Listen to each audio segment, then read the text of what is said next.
আসসালামু আলাইকুম। আজকের আলোচ্য বিষয় দেড় ঘন্টা বা দেড় দিয়ে যত ইংরেজি। দেড় মাইল, দেড় কিলোমিটার, দেড় বছর, দেড় মাস, দেড় দিন ছুটি, দেড় কেজি মাংস, দেড় কেজি চাল, দেড় মণ চাউল, দেড় কেজি আম ইত্যাদি। এগুলি ইংলিশ সেন্টেন্সে সাবজেক্ট হিসেবে ব্যবহৃত হলে এইগুলির পর সিঙ্গুলার ভার্ব নাকি প্লুরাল ভার্ব হয় এই নিয়ে আলোচনা। Let's start and see. দেড় ঘন্টা, an hour and a half, singular verb. An hour এবং অ্যান্ড এ হাফ, যখন এ হাফ হয় তো সিঙ্গুলার ভার্ব হয়ে যায়। অথবা one and a half hours, যখন এ হাফের পর আওয়ার্স হয়ে যায়, প্লুরাল নাউন হয়ে যায়, তখন ভার্বটা সাবজেক্ট হিসাবে এরপর প্লুরাল বা সিঙ্গুলার ভার্ব উভয় হইতে পারে। কখন সিঙ্গুলার হবে, কখন প্লুরাল হবে, it depends on the rules. তাহলে দেড় ঘন্টা ইংরেজি an hour and a half অথবা one and a half hours, এই দুইটা ইংরেজির বাংলা হচ্ছে দেড় ঘন্টা।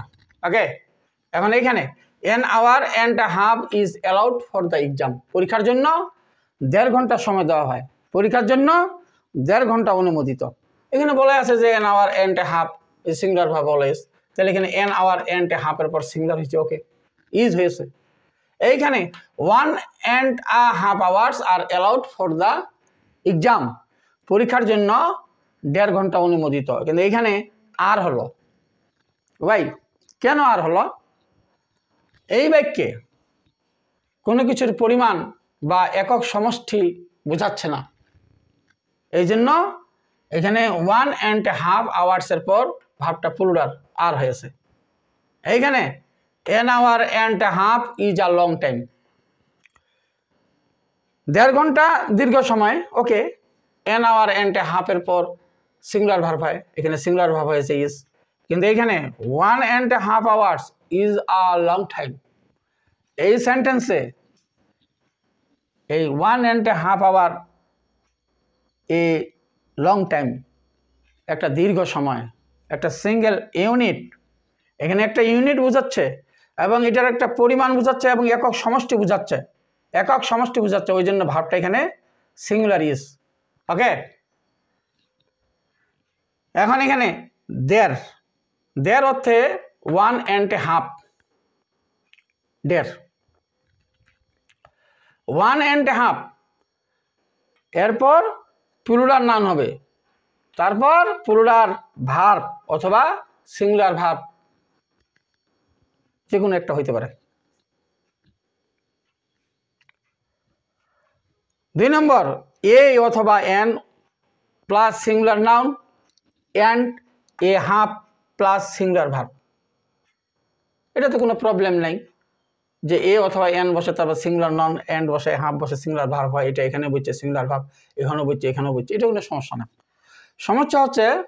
সমস্যাটা হচ্ছে যে যদি প্লুরাল ভার্বটা হয়ে যায় তখন সিঙ্গুলার হবে ভার্বটা না প্লুরাল হবে, এটা তো রুলসে বলে দিয়েছি যে যদি একক সমষ্টি একটা ইউনিট এবং কোনো কিছুর পরিমাণ বা একটি একক সমষ্টি বোঝায় তখন ওইটা সিঙ্গুলার ভার্ব হয়ে যাবে, আর যদি না বোঝায় তো প্লুরাল ভার্ব। তাহলে এখানে যে দেড় বছর one and a half years অথবা দেড় বছর ইংরেজিরা a year and a half, দেড় mile one and a half miles অথবা a mile and a half, one and a half miles is a long way, দেড় মাইল একটা দীর্ঘ পথ, এখানেও একটা ইউনিট, একটা পরিমাণ এবং একক সমষ্টি বোঝাচ্ছে, একটা লং ওয়ে, একটা লং পথ, একটা লম্বা পথ বোঝাচ্ছে, এই জন্য এটা সিঙ্গুলার ভার্ব ইজ। ওকে, এইখানে one and half lemons was enough, এখানে সিঙ্গুলার ভার্ব, ইনাফটা কোয়ান্টিটি এবং নাম্বার হিসেবে ব্যবহৃত, এখানে কোয়ান্টিটি হিসেবে একটা পরিমাণ বোঝাচ্ছে, এই জন্য এখানে was singular. One and a half cups is enough sugar, এই যে দেড় কাপ চিনি যথেষ্ট, একটা খাওয়ার অর্থে বোঝাচ্ছে, একটা উপাদান বোঝাচ্ছে, একটা সিঙ্গুলার একটা ইউনিট বোঝাচ্ছে এবং পরিমাণ বোঝাচ্ছে, একক সমষ্টি, এই জন্য ভাবটা সিঙ্গুলার ইজ। এইখানে one and a half years have passed since I last saw you, এখানে 1.5 ইয়ার্সের পর হ্যাভ প্লুরাল ভার্ব হয়েছে, মানে আমি শেষ তোমাকে দেখার পর 1.5 বছর কেটে গেছে। তো এইখানে ভাবটা প্লুরাল। কেন প্লুরাল?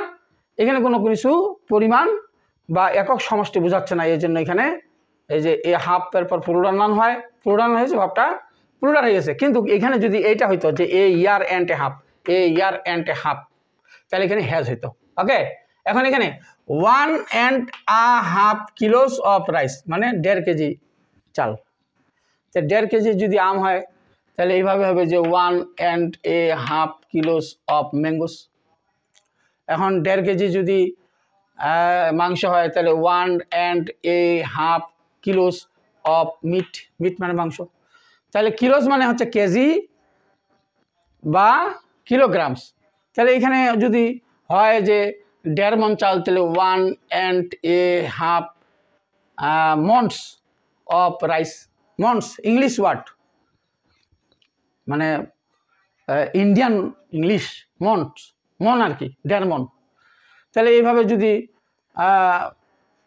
আপেল হয় যে 1.5 কেজি আপেল, আমাকে 1.5 কেজি আপেল দিন, তাহলে গিভ মি 1.5 কিলোস বা kilograms বা kgs of apples. Okay, so hope to see you again. Bye for now.